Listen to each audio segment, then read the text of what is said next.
Hey guys, welcome back to another video.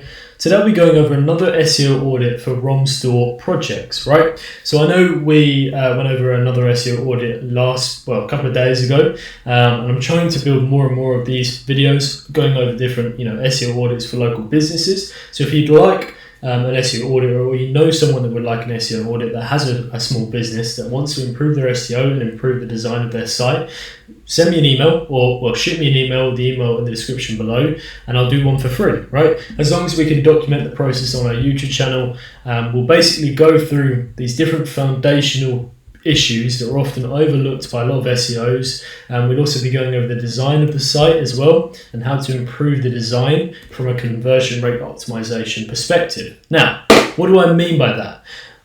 Let me give you an analogy, right? Let me give you kind of an example of why conversion rate optimization is just as important as SEO, and why we offer it, hand in hand with SEO, and why we usually take over the website, redesign the site before we start conducting our SEO services. Now, if you were a restaurant, right?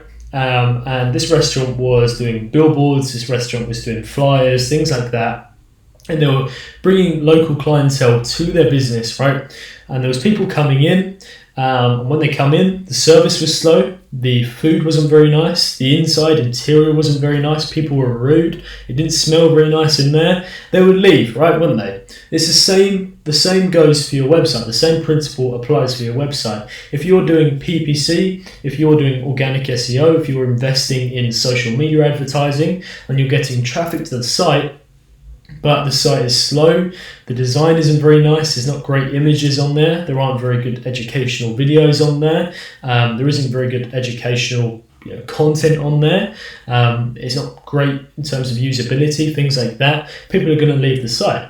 It's the same, this is what we're working on. That's basically it. That's conversion rate optimization. We work on, improving the design of the site, improving the speed of the site, improving, the actual content of the site, so that we convert more traffic from your paid advertising campaigns, from your organic SEO, things like that, into real leads, right? Getting them, getting that traffic, turning them from, browsing, through different competitors, educating them on services and things like that, into real people that call up or fill in a form, okay, or book an appointment. So that's basically what the premise of conversion rate optimization is.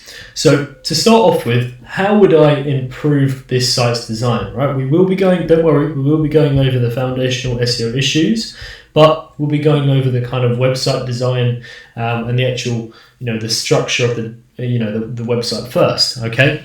So to start off with, if I was to improve this specific, to improve the kind of the header of this site, which is the key, one of the main parts of the site, because it's, the first thing a user sees. It's the thing that people see on every single page when they go through, when they go into mobile view, when they go into different service pages, things like that. It's one of the main things that they see, and it's kind of eye level, I guess you could say, when you go through. So if we go into mobile, right, the same up here, but it does change slightly, okay? So it changes into a kind of a hamburger menu down there.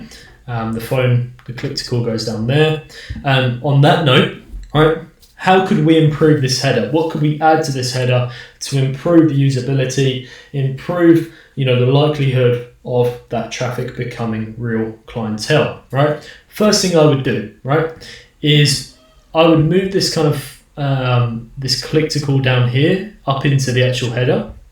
I like the way they've actually added the phone number, because a lot of people, miss out. Having the phone number above the fold is something that's key, and it's something that a lot of people are looking for. When they're looking for finding a business online, they need to know what the phone number is, and that can improve your conversion, right? Or your conversions.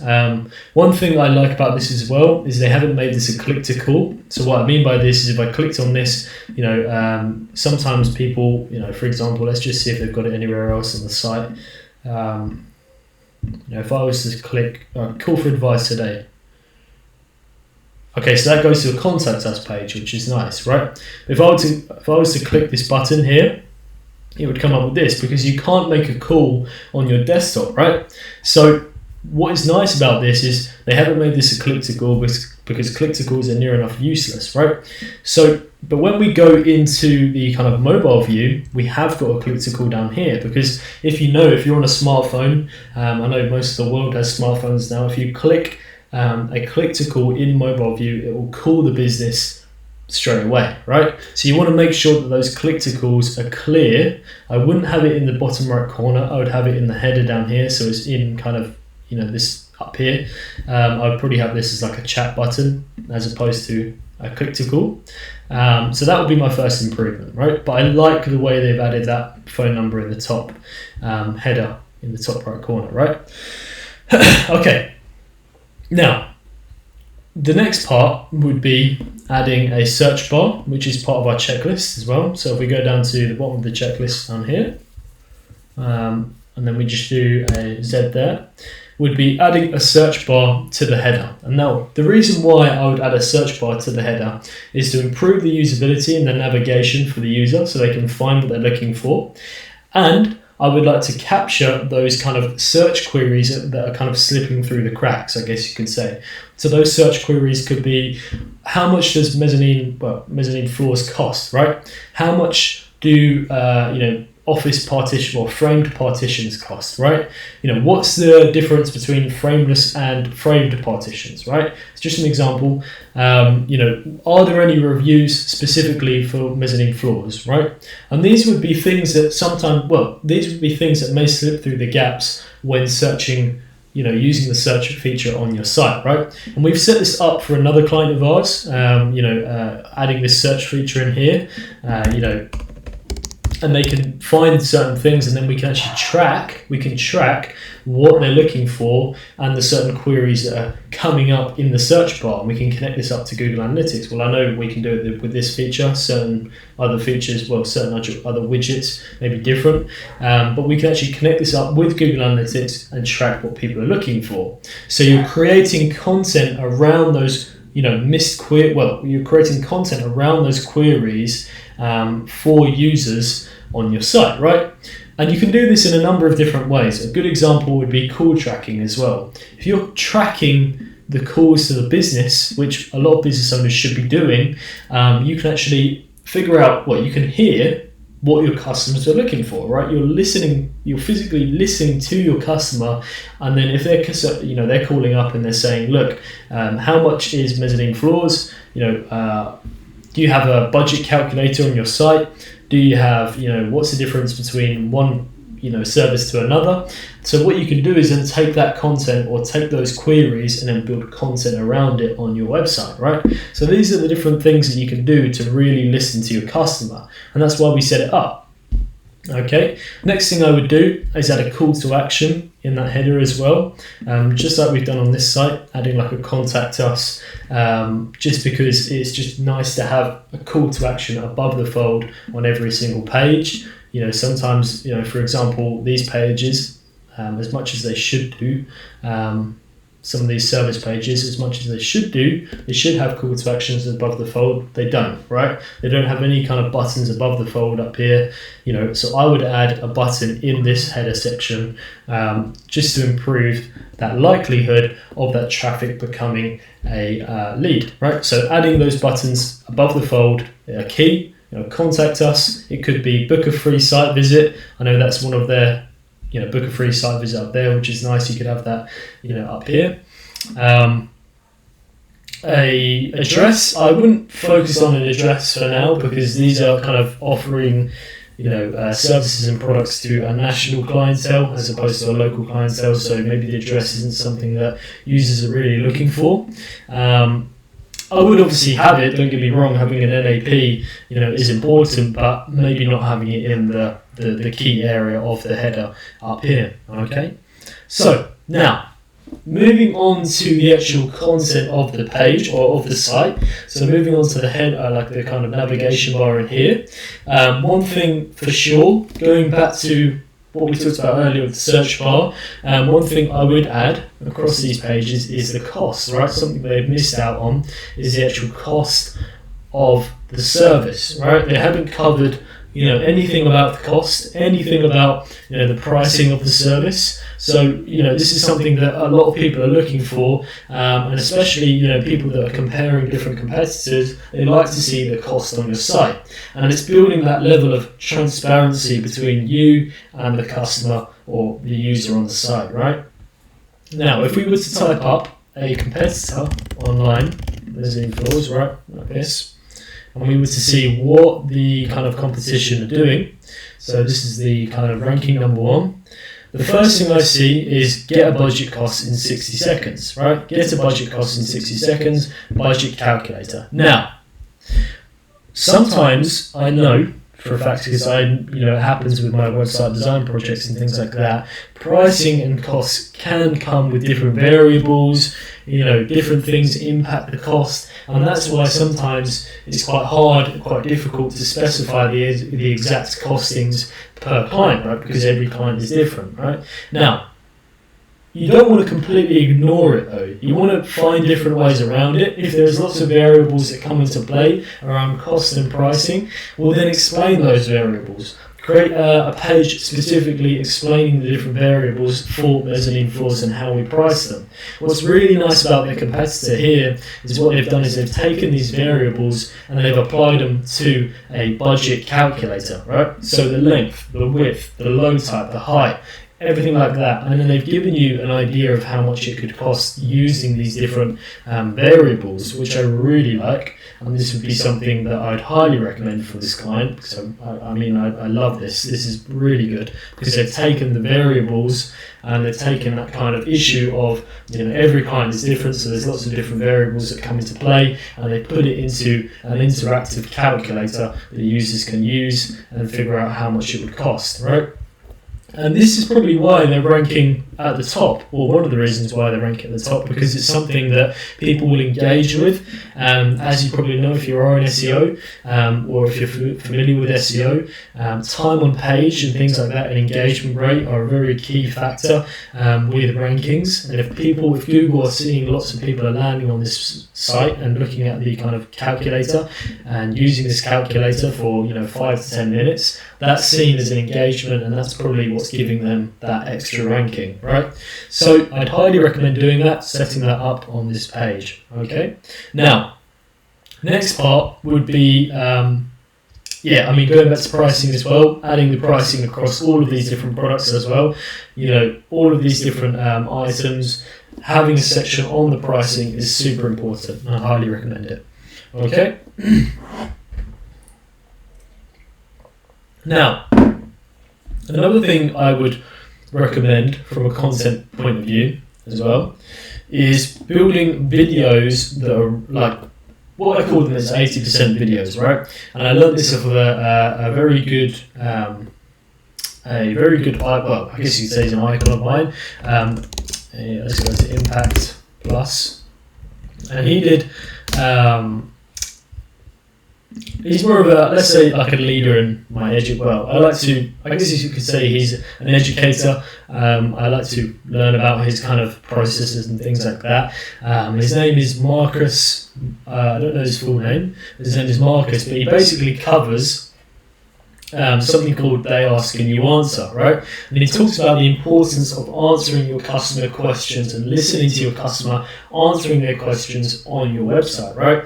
And the reason why I'm talking about this is because, I would highly recommend this company, or any business for that matter, that has a budget for content to invest in videos explaining or answering the different questions that certain customers may have, right?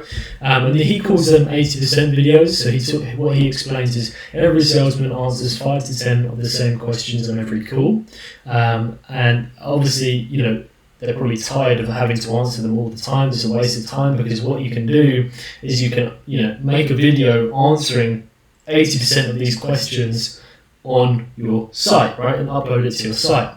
And I've noticed these guys, they do have a video on their site, as you can see here, but it's simply a slideshow, which is near enough useless, to be honest, because it could be put into like a gallery up here maybe, or something like that, or a sliding system up here. And this could be a video of the business owner talking, or even an actor or an employee for that matter, covering the different questions they may have about mezzanine floors, right? And this would make you, well, compared to the competition, right? Let's say I'm a customer looking through the different, mezzanine floors suppliers, and I would be going through all these different pages, and if I come across one that has a video explaining mezzanine floors and explaining the different questions I may have, that stands out to me. That shows that this person really cares about the education of explaining the education of their service to their customers, right? So I would highly recommend any business that has a budget, or for that matter, or wants to invest in content, to invest in building these 80% videos. For example, this guy here, he did buying a metal roof. Here's the top 9 things to consider, with costs and things like that. So I would highly recommend that. Adding a video, explaining the different processes. A previous client of mine, he did the same thing, so it's quite a high ticket item, obviously, TMS. The higher the ticket, as I said earlier, I believe, the more education should be included on the website. So what I mean by this is there should be more questions answered, there should be more content around the actual service, there should be, videos. So what to consider when finding a TMS clinic, how does TMS work, and they've done a video on how does TMS work as well. So this is great stuff. This is what I'd highly recommend any business to set up, okay? Okay, right. So what have we got so far? Educational videos. Let's go in here. So educational videos. Oh, no, cross. And then we do pricing page, Z. Reviews page. So they do have a reviews page. Customer testimonials. But I believe, so customer testimonials. One thing I would recommend, though, for this client is I would take the relevant testimonials for specific products. So, for this one, for example, this is mezzanine floor review. I'd highly recommend taking this and adding it to the actual mezzanine floors page, so it's a bit more relevant, and people that are looking for mezzanine floors, just like this client here, they've obviously done testimonial. I think they may have done, although they haven't done any testimonials, or they've done a testimonial down here. I would do a relevant customer testimonial and add it to that specific service page. So I'll take this and add it. So from the University of Cambridge, I would add it to the mezzanine floors page. So let's just put, we're going to put an X there because they do have a customer testimonials section, which is great. But I would just say add relevant reviews to relevant pages, right? Relevant pages, okay? So when users are looking at the people that have, the users are looking at the people that have used this kind of service before and used mezzanine floors, they can then see, the certain customer testimonials specific to the mezzanine floors service, right? Another thing you could do if you wanted to go a step further, I've been working with a client recently who she's just done this actually. She asked for a previous client of hers to set up a video testimonial, so just like a review, but just doing a video testimonial instead, talking about how good that company is and things like that. Sometimes that works quite nicely, and he talks about this. I think Marcus talks about this in here as well. Landing page, cost videos. Things like claims, or social proof testimonial videos, things like that really work well, and you can read about it on this article if you want. Having that is a nice thing to have, but that is extra. I wouldn't say it's required, but it's just a nice thing to do. So add relevant reviews to certain pages.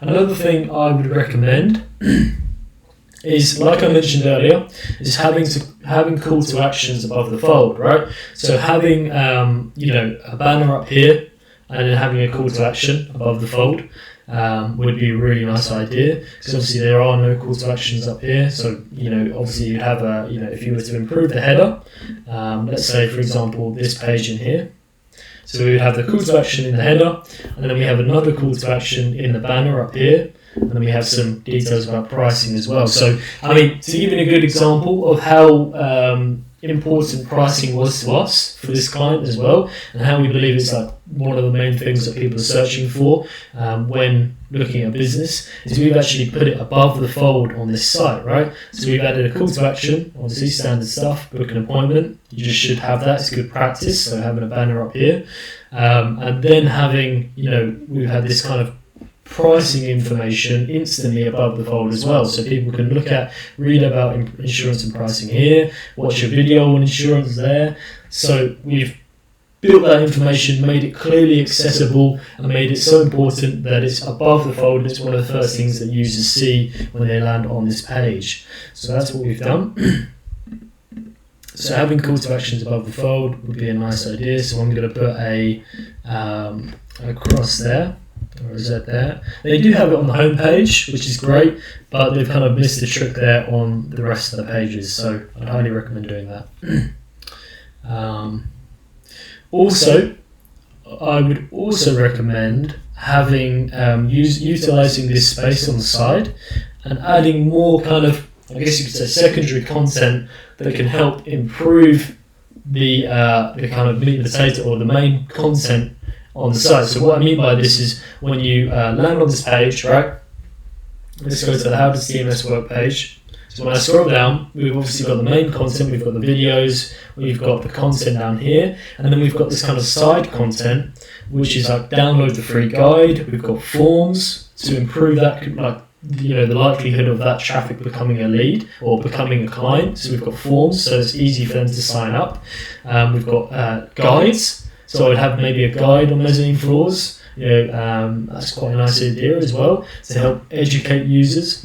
Have different, article recommendations, so even more to help educate users. So you're not distracting them from, the main content on the site. You're just helping them, guiding them to where they need to be. So if they're looking for information on TMS side effects, they can easily access it here.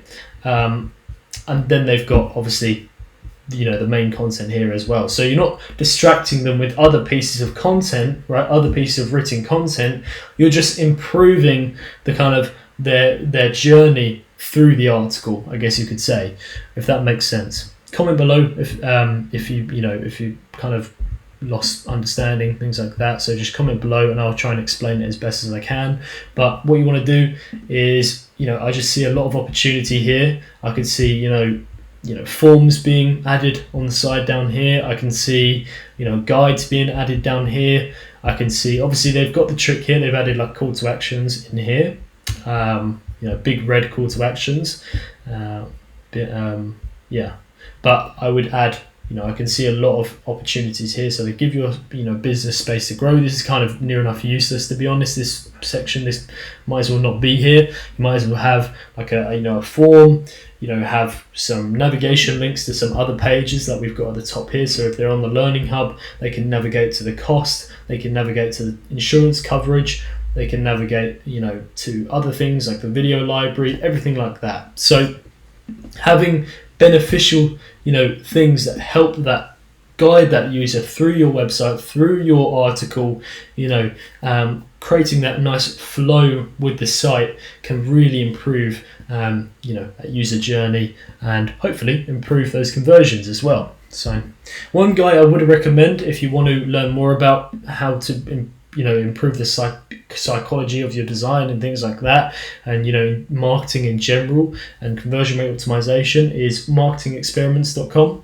Highly recommend checking him out. He does loads of different articles on database optimizations and case studies and all sorts, so highly recommend checking him out. Okay, so we've gone over the header, we've gone over the content. Again, to even improve on this, as I can see here, Mezzanine Floors has 3 different pages around about mezzanine floors, quality standards, mezzanine floors FAQs, but the rest of the pages don't really have the same kind of attention, right? They don't have the FAQ, they don't have these different things. So there would be another improvement I'd make. I'd have more information on the different products that are being supplied, right? But yeah, okay. Right, so site redirects, so we'll just kind of start getting onto the foundational SEO issues. So site redirects are the preferred version. So what you do is you basically go, take that out, and it redirects. Does it redirect? Yep, that redirects. So we take the www out. Does it redirect? It should redirect. Let's have a look here. So we've got that there. So that redirects. Excellent. The reason why you want to do that, just so you don't have two versions of the site being shown up. So SSL certificate installed. So that's being installed. So we've got the padlock here. That's great. So that's an instant ranking factor. Page speed is faster than 2 seconds. So what we want to do is you want to go over to page speed insights, go into there, plug ROM store projects into page speed, and then we go over to test my site. And this also tests it on kind of mobile view as well, or mobile speed, because that's becoming more and more predominant. So as you can see here, we haven't got a great score on the page speed insights on Google.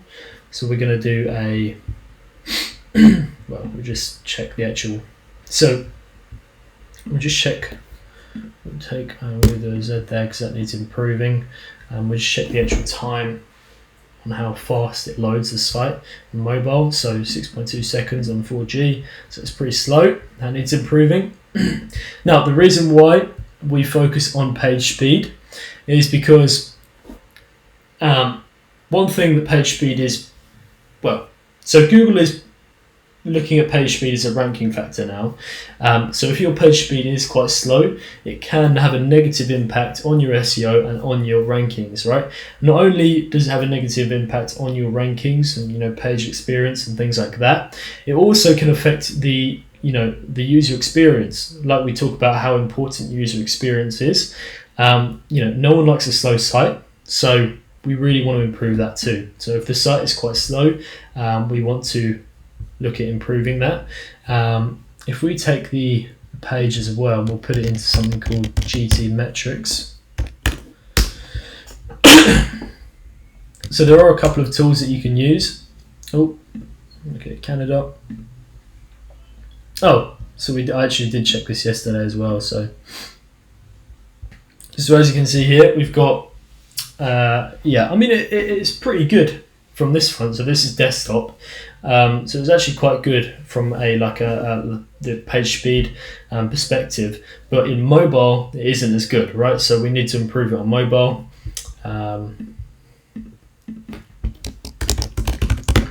Improve page speed on mobile, because you can actually see that in the Google page speed insights as well. So obviously on mobile it's pretty bad. In desktop it's actually quite, it's not bad.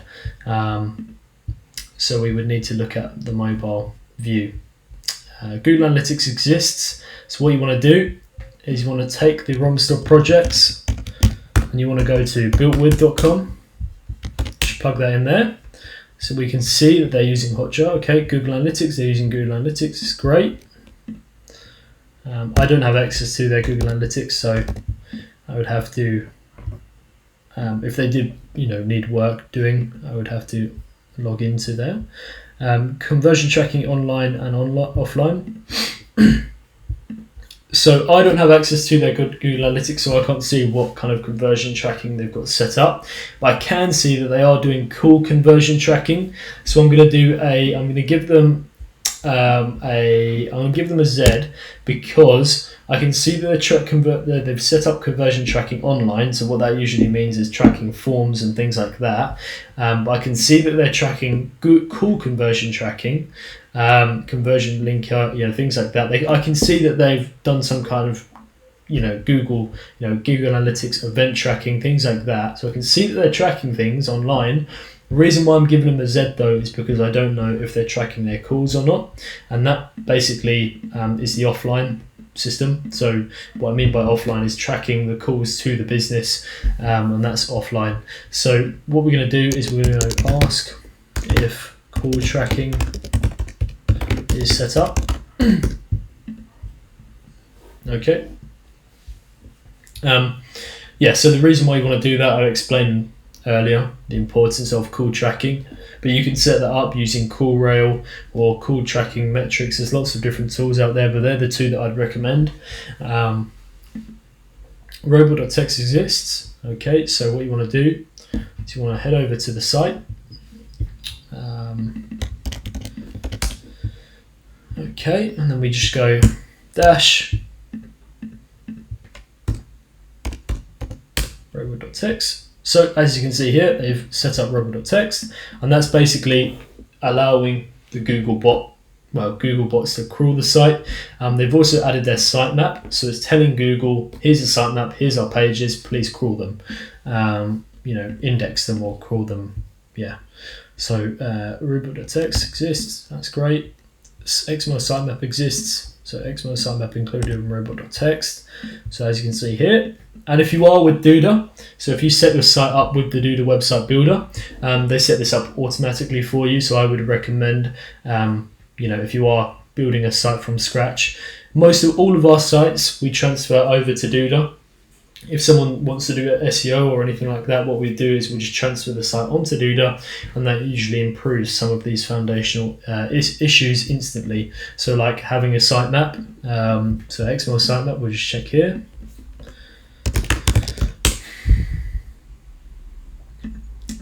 Yep, they have that. Great. I think this site was made with WordPress, so you can set up plugins and things to add the sitemap, like Simple Sitemap and Yoast and things like that. With Duda, they automatically add it to every site that's published, so you don't have to worry about plugins and things of that nature. XML sitemap submitted to Search Console, I don't know. HTML sitemap created. So what this is like a sitemap that's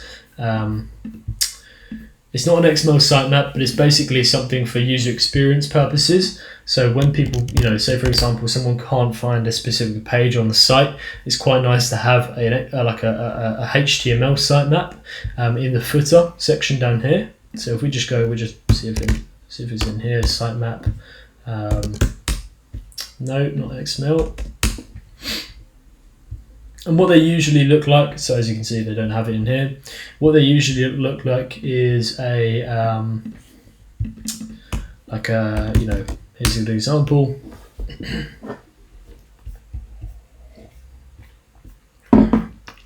Here we go, sitemap. So they kind of cover all the different pages that are in your site, and users can land on these pages and flick through and find the page that they're looking for. I'd highly recommend it for user experience purposes. So HTML sitemap created.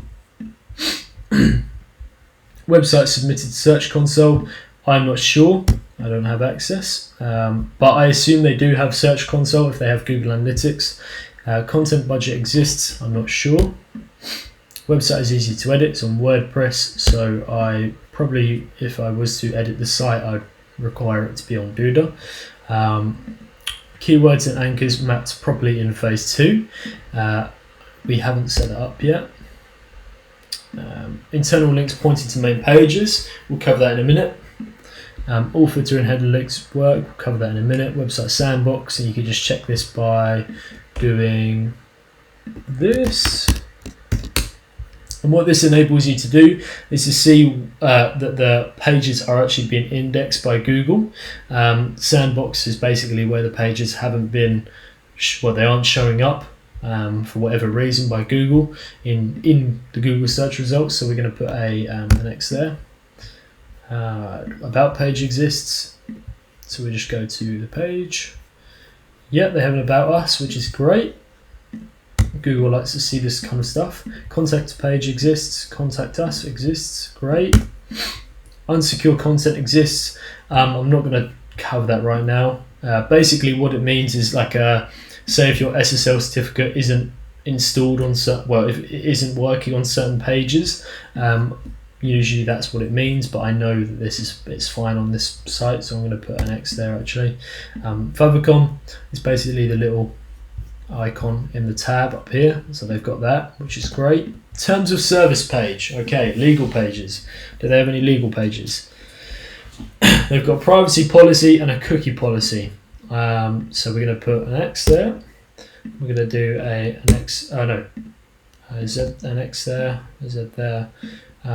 Yeah, so they've got the privacy policy page, but they don't have the terms of service page. That's something I'd recommend installing on every site that you build. I believe with Duda, they offer something called Termageddon, so you can set that up. But it basically auto updates your privacy policies and things like that, and terms and conditions based on if there's any new updates and things like that, they'll automatically add it to your privacy policy. I'd highly recommend setting it up if you are on Duda. I think with Duda users as well, they get a kind of like a discount on pricing. I'm not sure with other kind of sites and things like that. Pricing page, indexation. So the way you can see what's been indexed in Google is you just go site, like that. Oh, whoopsie daisy, like that. And you can actually see what's been indexed in Google. Now, the reason why I covered this in the checklist is because you want to make sure that everything that's been indexed is completely relevant to what your business is about, right? So what your business is targeting. So if you have a bunch of kind of like thank you pages, PDFs being indexed, dates being indexed, authors being indexed, this is all complete. This is kind of just a bunch of random stuff that shouldn't be being picked up by Google bots, right? And indexing in Google, right? If Google, the way I like to explain this is, say for example, you've got a business that's selling wallets, for example, right? They're selling wallets, and you've got loads of content around wallets. You've got how to, set up, how to, I don't know, buy a wallet, what's the differences between different wallets, things like that. And then you've got a bunch of content on your site around, let's say, I don't know, books, right? You've got a bunch of content around plants on your site. You've got a bunch of thank you pages on your site. You've got a bunch of PDFs on your site. This isn't going to look great in Google's eyes, right? This isn't going to look very relevant. If someone's searching up, I want to buy a wallet, right? Or best wallets, 2021, right? They want to provide the most relevant content and information for their users. And if they crawl your site and they see that you've got loads of pages, irrelevant pages on books and plants and different things like that, on thank you pages and PDFs, you're not going to have, it's not going to be you're not going to be very relevant, are you, as compared to competitors that aren't having this kind of stuff being indexed in Google. So what you want to make sure is you have all of this kind of junk and irrelevant information and thin content, de-indexed from Google. So all Google is reading and all Google is picking up is your relevant information around wallets, right? I hope that makes sense. Let me know if you want a better explanation, just comment below. But basically, you just want to make sure all of these kind of useless information pages are being de-indexed from Google. And the way you can find this out is you basically, obviously, like I showed you earlier, site, and then you do the website, and then you just go PDF. So as you can see here, they've got loads of PDFs being indexed, which isn't good. So that needs to be addressed. So that's just a bunch of random junk being shown up in Google. Thank you pages. Let's go. Thank you pages, thank you. So as you can see here, their thank you pages are being indexed as well. That isn't good. That needs to be addressed. Dates. So we go over here. So we go 2020.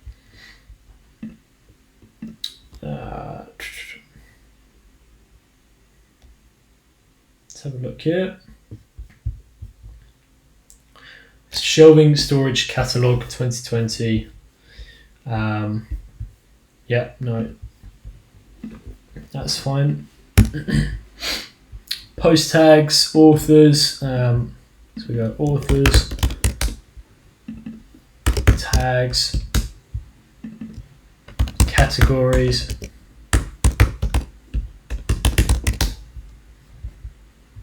Yeah, that's fine. So authors, authors, post tags, product tags. Let's check product tags here. Yeah, we checked that earlier, didn't we? WordPress directory, so you just want to go WP. And what this is wasting, when you have, a lot of these pages being indexed as useless pages, it's wasting something called your crawl budget as well. So Google sets out a kind of, you have a crawl budget. Every time Google crawls your page, you want to make sure that that crawl budget is filled up with completely relevant information to your business, right? So every bot is crawling something that's relevant to what you want to target, okay? So, mezzanine floors, you should have lots of content around mezzanine floors, and you shouldn't have a bunch of content around coat hooks, right? Or plant pots, okay? Or thank you pages or PDFs, right? So yeah, that's basically it, okay?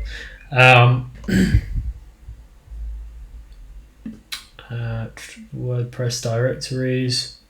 Yeah, so these pages like this, this shouldn't be indexed in Google, right? This is just a thin, what we call a thin content page. It doesn't have any content on it. It's just an image of this, right? And it seems to me that they have quite a few of these. Go up here. Yeah, another image that's kind of just got no content on, kind of providing no value to the business. It's just an image that's been indexed, whereas a page of an image that's been indexed. And this needs to go. This needs to be de-indexed or removed. So what we're going to do is we're going to do a Z there.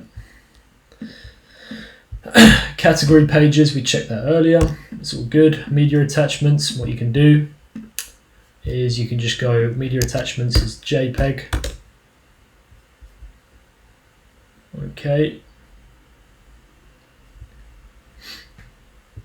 Let's have a look here. Yeah, again, just useless pages that aren't providing any value need to be de-indexed and removed from Google's system. So I'm going to put an X there because that's fine. It's just thin content pages. Well, I'm going to put a Z there actually, because I guess you could class them as media attachments. Account pages, we've checked the WordPress directories, that's all good. Account pages, we just check that now. Account. Okay, that's fine. We're all good. We're all good. Let me put next there. Okay, site architecture, we'll check that in a minute. Google Search Console, that's gone. We don't have that at the moment. Bing Search Console, we don't have that. Google Analytics, we don't have that. We haven't got that. We can't check that. Google My Business, we're not going to look at that for now. Bing Business, citations, we'll check that. Page speed, website design, we just cover the website design, so they've got proper navigation, which is great. They do have a search feature, and it's my fault I didn't see it originally, but they do have a search feature, but it's not in the right place, in my personal opinion. They should have the search feature in the header system up here, as opposed to the 404 page. So where they've set it up is when people can't find a specific page, if they're looking, 404, when they come across a 404 page and they can't find it, what they'll do is they've added like a search bar here. This search bar needs to be implemented, well, they need to put this search bar in the header up here to improve that user navigation. I told you the importance of having a search bar up there. So I would move that and put it much more, much more accessible for the users that land on the site. Make it much more accessible anyway. Okay, so CTA above the fold for highest traffic pages, we do not have that. So what I talked about earlier, so having, mezzanine floors, having a call to action above the fold. There's no real call to action. There's no button for me to click and, book a free site visit. I can't see any of them. I don't have one in the header. I don't have one, in a banner up here. So that needs to be improved, kind of like we have on these pages. Book an appointment, contact us, search site, things like that. Okay. Social media on site. They do have social media, which is great, and they all work by the looks of it. Yeah. Let's just check real quick. Home store, great. Okay, great. Great. And YouTube. Excellent. So they all work. Good to have that. Social signals and whatnot. Breadcrumbs. So they have breadcrumbs. They do have breadcrumbs across here, which is wonderful. So they're kind of giving the user, or helping that user navigation, so they can navigate through the site, find out where they are, and then go back, like we have on our sites, you know, like this up here. This is great for SEO as well. Helps Google kind of crawl the pages. Well, helps out crawlability, and you can also set up schema markup on here for my SEOs out there. You know, you can also set up breadcrumb schema. What this will do is, I'll just show you what this looks like in Google search. Breadcrumb schema. Okay, so it looks like that. Oh, so you can see, you know, how to guide how to make breadcrumbs, right? So, you know, Amazon App Store for Android games, right? So having that helps Google assign the different pages and where they are, helps crawl the pages as well, because it kind of gives you, I guess you get a breadcrumb trail as to where you are. So you've got mezzanine floors, quality standards, and then the same down here. So, and users can help, obviously, like I said, it helps user experience and navigation and things like that. So mobile friendly, so let's put next there. Mobile friendly, we take the page.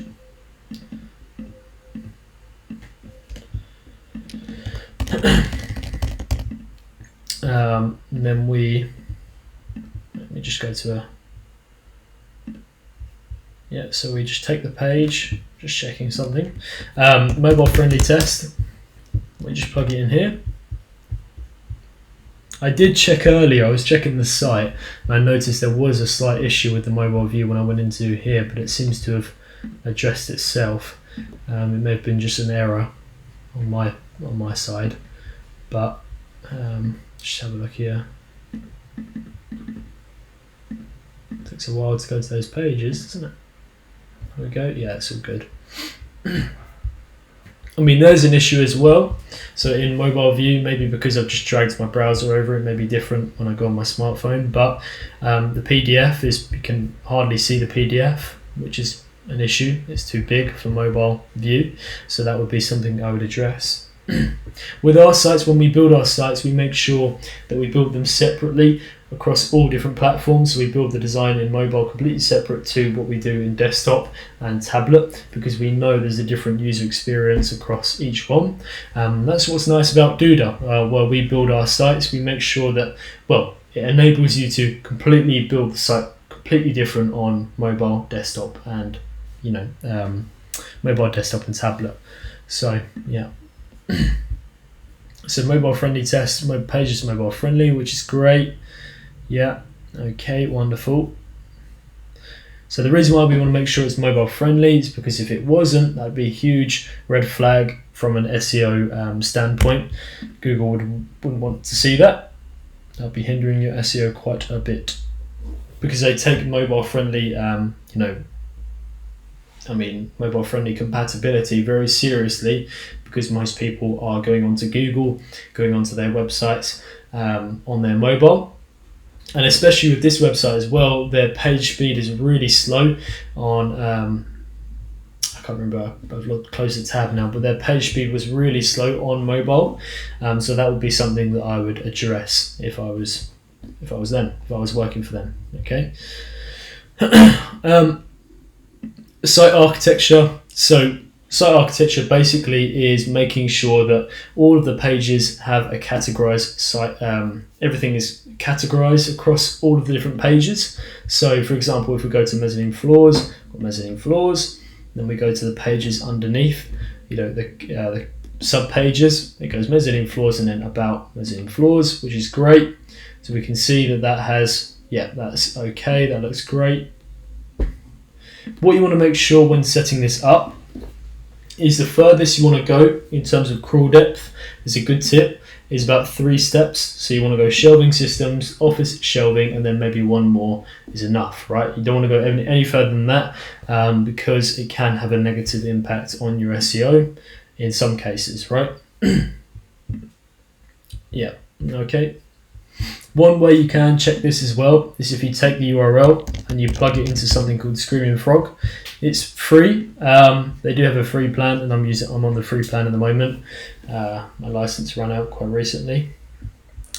We just plug it into Screaming Frog. We can just see if there's any 404 pages as well, so any error pages.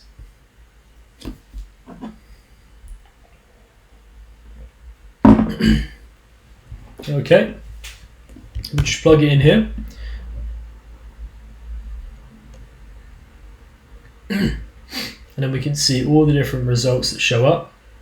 HTML, yeah, and we can see everything seems to be categorized, which is nice. Yeah, palette racking, about us, there's any flaws. Yeah.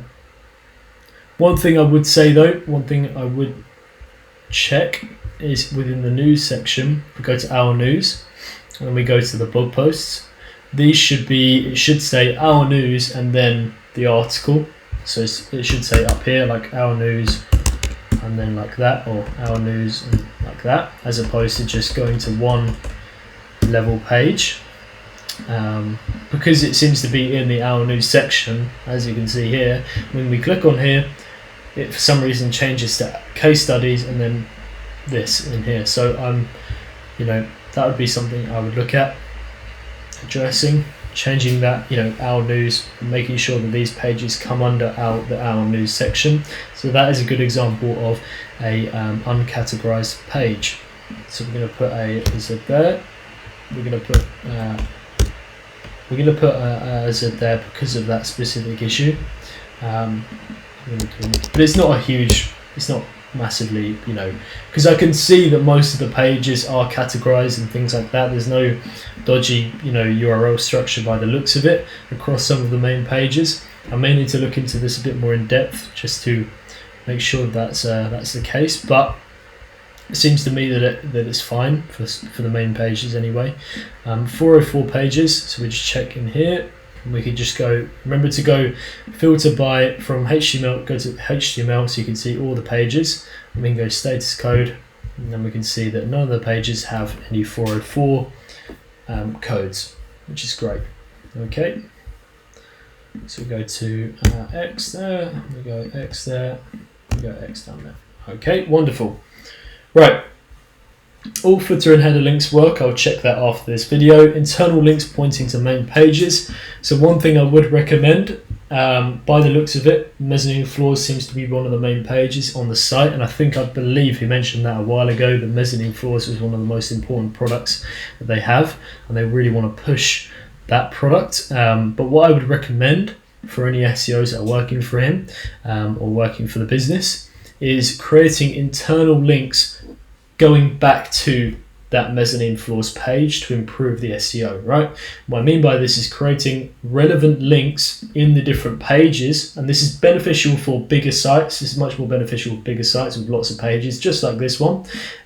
These different pages, they should have links going back to the mezzanine floors page, and what that does is it helps power up that page, and it indicates to Google that this is the most important page and I want you to crawl this specific page, right? We want this, so you can do this with your home page as well, so you can link back to your home page. Whatever pages are your most important pages, set up some internal links going back to them.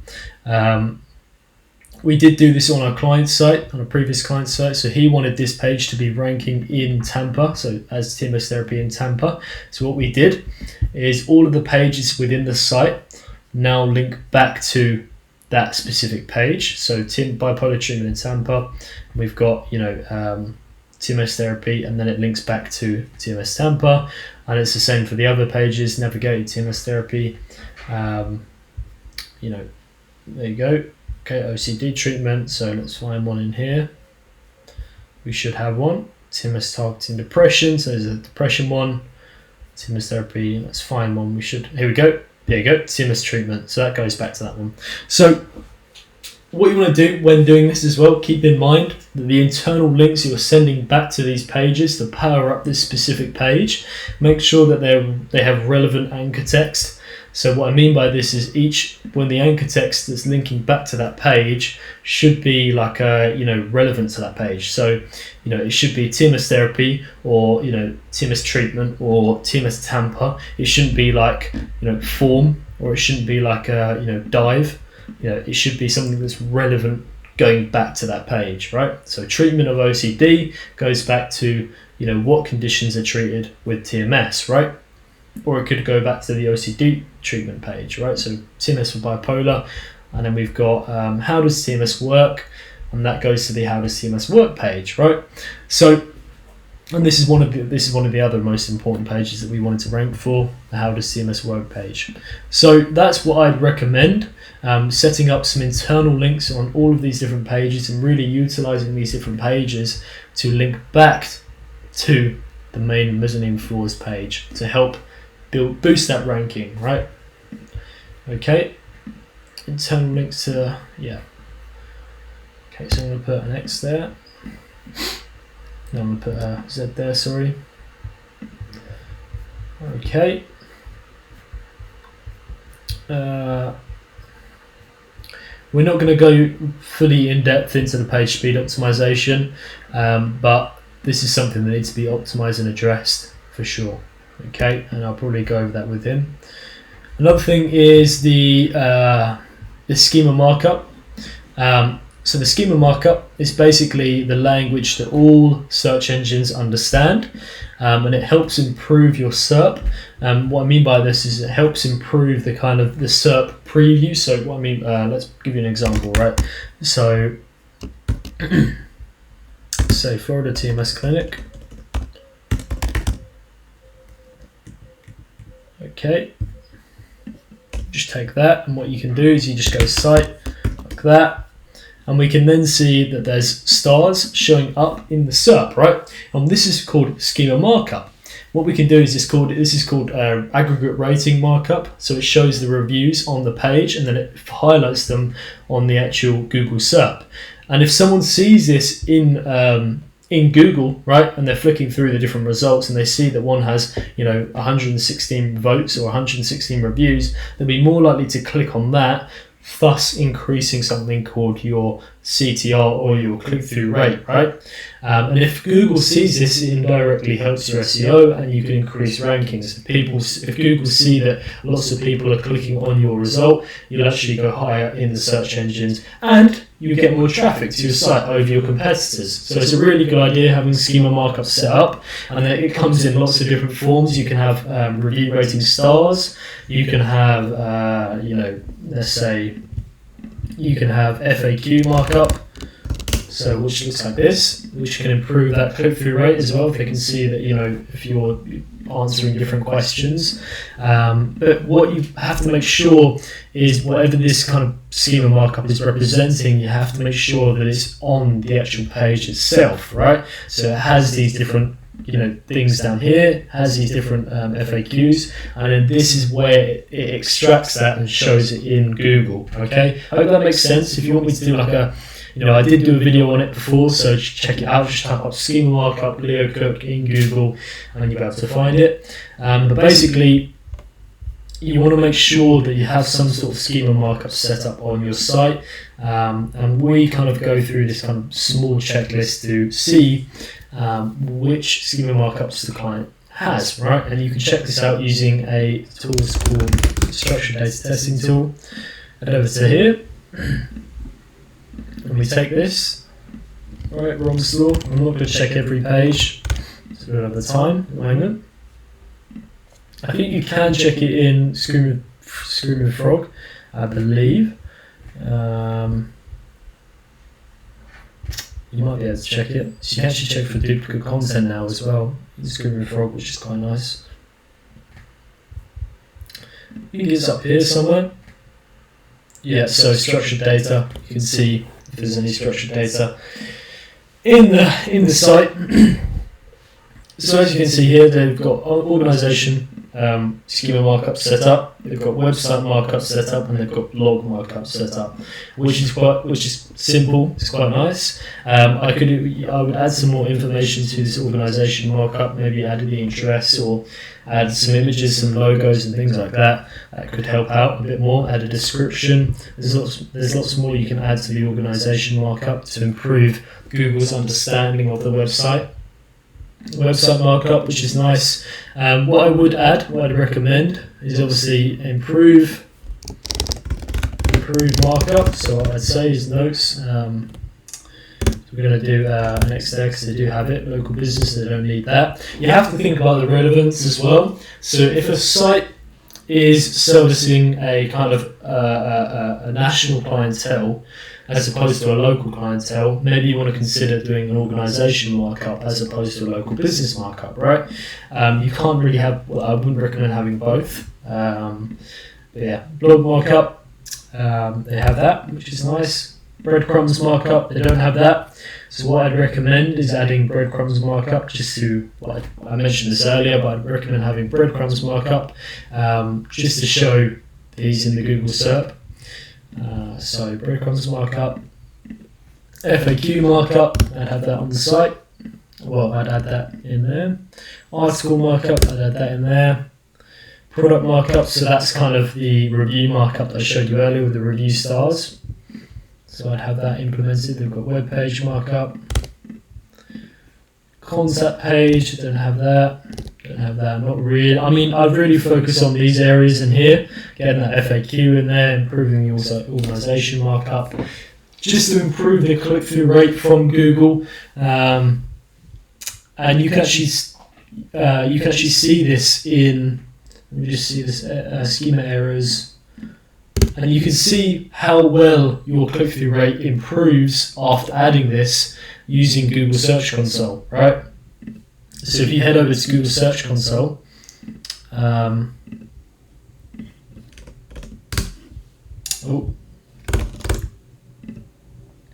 you head over to Google Search Console, you can actually see how well the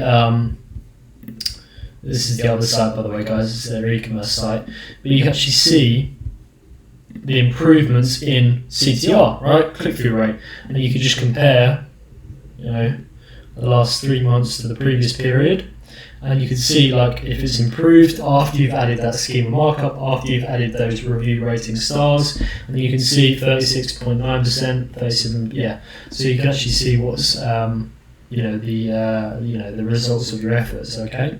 By the way, guys, I haven't done any kind of work for these people. I just have access to their old site because we were going to do an SEO audit for the e-commerce site. I haven't done any work whatsoever for this company. Okay, obviously except from a free SEO audit. Okay, schema errors, schema markup for video as well. Maybe add that in there. Okay, OG data is basically just like schema markup but for social media. So when you, for example, well, you can check this by going to Facebook debugger, and then you just want to plug in ROM store. Let's just go shelving systems, mobile shelving. We'll just go ROM store homepage. I want to check every page. Okay, I'll just plug it in here. And you can actually see what comes up if they were to post the URL in Facebook or social media, right? And you can see this is OG data. So it comes up with an image, comes up with a small description, and it comes up with a title. So that's good, they have that in place. So I'm going to put next there for now. I haven't checked all of the pages, but I will do. I will check the mezzanine floors and things like that. But yeah, I think that's everything, guys. If there's anything I've missed, one thing I would improve as well, just to go over the design one more time, is the actual content on the page, so the titles and things like that. One thing you do want to make sure is, I have a content writer, so I'm not great at writing content, right? But just by looking at this site and the titles and things like that, these are more titles than headlines by the looks of it. Mezzanine floors, that could definitely need some improvisation, some improvements. One thing you want to look at is when you think about the title of your page, you want to think, can you use that title 10 times across other businesses, right? Can you use aesthetically pleasing solutions across 10 different businesses? Yes, you can, right? So it needs to be more, I think these titles and things like that and the actual website messaging needs to be improved. But yeah, that would be, there are still things that need to be improved on the site. And I'd highly recommend possibly your website redevelopment, redesign, and then some SEO optimizations. Well, just some migration of the content, maybe improve the content, add some costings, maybe add the budget calculator and things like that. I will give them a phase 1 top issue, so I'll give them kind of my notes on what I'd recommend they do. If it were me, if they had the budget, obviously depending on their budget, but I'd recommend addressing the design of the site first of all. Improving the design, improving usability, improving the navigation bar, improving the content, improving the call to actions, everything like that. And then I would then move on to the kind of SEO and working on that, getting that national ranking for mezzanine floors across the UK, and then working on their other products and services and things like that. So that's what I would recommend. I will write up a kind of note and some notes and what I'd recommend they do, and some of the areas that we looked at. I hope this helps you guys. If you are interested in an SEO audit, contact me in my email in the description below. If you would like a copy of this sheet so you can do it for your own clients, join my Facebook group and you'll be able to get it in there. Thank you very much, guys. Have a great weekend, and I'll see you soon. Bye bye.